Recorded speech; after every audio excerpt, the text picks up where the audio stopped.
Dans cet exercice, on nous demande de déterminer les coordonnées du point D telles que ABCD soit un parallélogramme.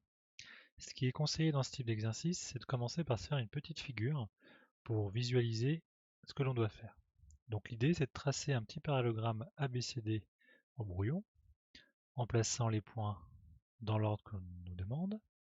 Et on remarque tout de suite que l'on doit avoir le vecteur AB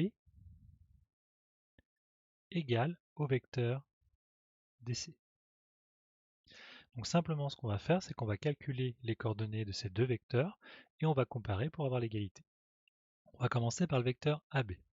Donc pour calculer les coordonnées d'un vecteur, c'est relativement simple, il suffit de faire les coordonnées du point d'arrivée moins les coordonnées du point de départ. Donc dans notre cas, on va avoir 7 moins 1, 6 moins 3 et 1 moins 4.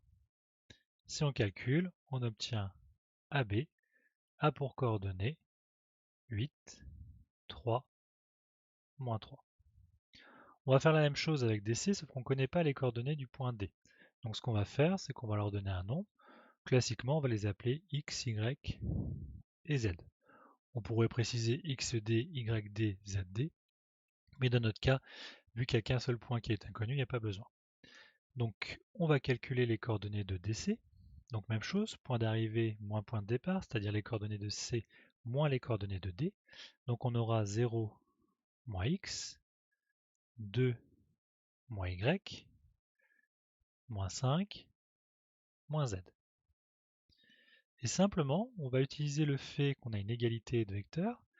Donc on sait que AB est égal à DC, ce qui veut donc dire que les coordonnées de AB doivent être égales aux coordonnées de DC.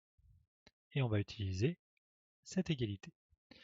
Donc si on résume, on doit avoir que 8 est égal à 0 moins x, 3 doit être égal à 2 moins y, et enfin moins 3 est égal à moins 5 moins z.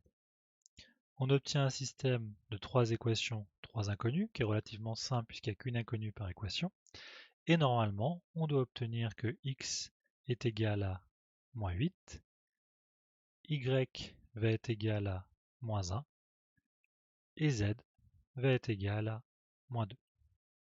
On a donc trouvé les coordonnées de notre point D qui seront moins 8, moins 1 et moins 2.